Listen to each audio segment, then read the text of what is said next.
ያልታደርሽ እንዴት አደርሽ አለ ያገሬ ሰው። የጽናት ነገር በእውነት በጣም ነው ያሳዘነኝ ከምነግራችሁ በላይ ማለት ነውና በጣም ነው ያሳዘነችኝ።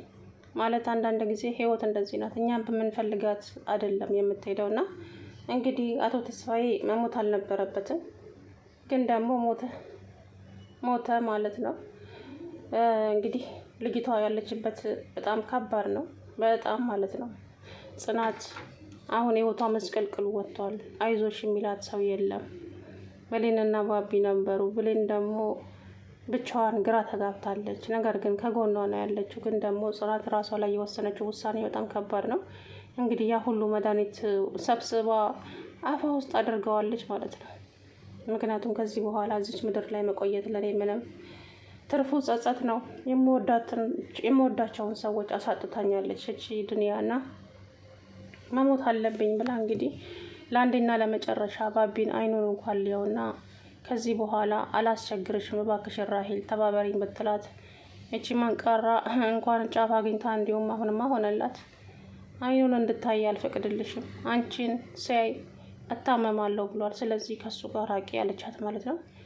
ምንም አማራጭ አልነበራትም። ወደ ቤቷ ተመልሳ እንግዲህ ያ ሁሉ መድኃኒት ባብዬ ግን ሁሌም እወድሃለሁ ያላንተ መኖር አልችልም ብላ እንግዲህ ራሷን ለማጥፋት ወሰነች ማለት ነው። እንግዲህ አቶ ግርማም ካደረገው በኋላ በጣም ተቆጨ፣ ደንግጧል፣ ይዘፈዘፋል፣ ይርገበገባል። ነገር ግን አውቆ ያደረገው ነገር አልነበረም። ያው ሰውየውም እንግዲህ እድሜው ይጠር ሲል ነው ህይወቱ እዚህ አቶ ግርማ እጅ ላይ ይጥፋ ሲል ነው። በቃ ምንም እንጃ። ልጅቷ ጋር ደውሎ ሲነግራት ራሱ ልጅቷ እንዴት እንደሆነች ማለት ነው። የምትይዘው የምትጨብጠው ነው የጠፋባት ጽናት ማለት ነው። ባቢና ብሌንም እንግዲህ ፖሊስ ጣቢያ ሄደው ለማመልከት ምን አዲስ ነገር አለ ብለው ሄደው ሊጠይቁ ሲሉ አሰላሙ አለይኩም ወራህመቱላሂ ወበረካቱ። ውድና የተከበራችሁ የቻናል ቤተሰቦች እንዴት ናቸው? እኔ ያለው አልሐምዱሊላህ። እንግዲህ ጽናትዬ በጣም ነው የምታሳዝነው። የእውነት በጣም ነው ያሳዘነችኝ። እውነቱን ለመናገር ዛሬ አብሬያት ነው ያለቀስኩት። ምክንያቱም ቻለም ማለት ነው ለአንዳንድ ጊዜ አልጋ በአልጋ ላይ ሆነው ምንም መከራ ማዘን ሳያዩ የሚሞቱ ሰዎች አሉ።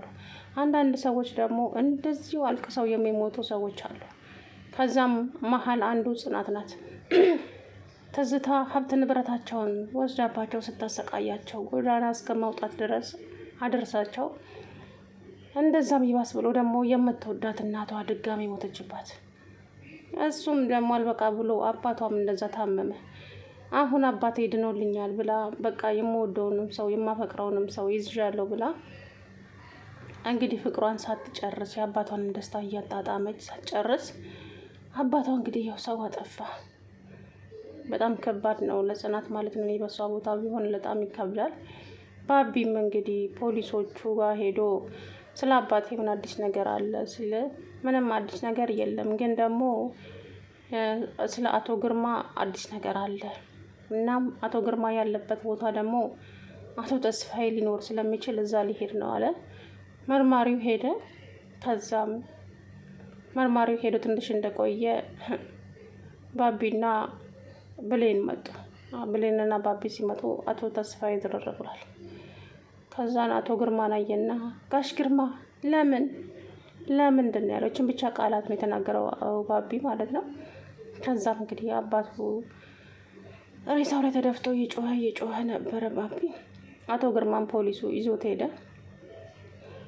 ጽናትማ በምን አይኗ ባቢን ታየዋለች ታዲያ? ማየት አልቻለችም በጭራሽ።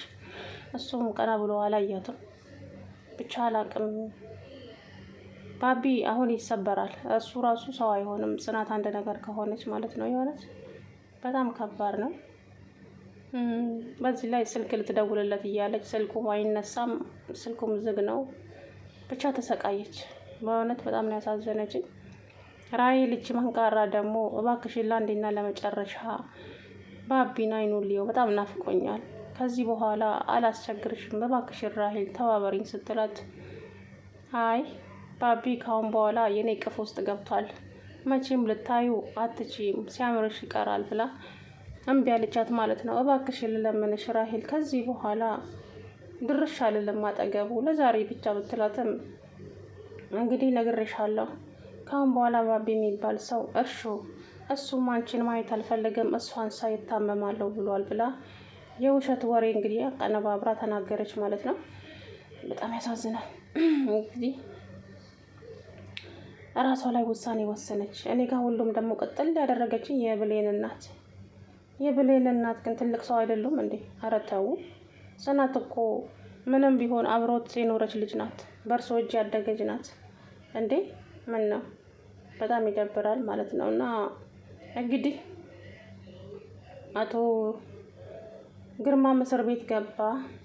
ቅርታ አድርጊልኝ ልጄ፣ እኔ ላንቺ ያደረግኩት ነገር ነው አባዬ። እኔ እኮ ምንም አልፈልግም፣ አንተን ነው የምፈልገው ብዬ ደጋግሜ ነግሬ ካልነበረም ወይ ለምን እንደዚህ ታደርጋለህ አባቴ ብላ እንግዲህ በጣም እየተበሳጨች ነው ያወራችው። ግን ምንም ማድረግ አይቻልም፣ ምንም ማለት ነው። ሰውየውም ወደማይቀረው ሄዷል። አባቷም እስር ቤት ገባ። አሁን እንግዲህ ብሌን ባላየቻት ነው። ብሌን አጠገቧ የለችም። ይሄ ሁሉ መድኃኒት አፏ ውስጥ ስታደርገው ማለት ነው። የእውነት በጣም ያሳዝናል። እኔ እንጃ በጣም ያሳዝነችኝ በእውነት። ህይወት እንደዚህ ናት።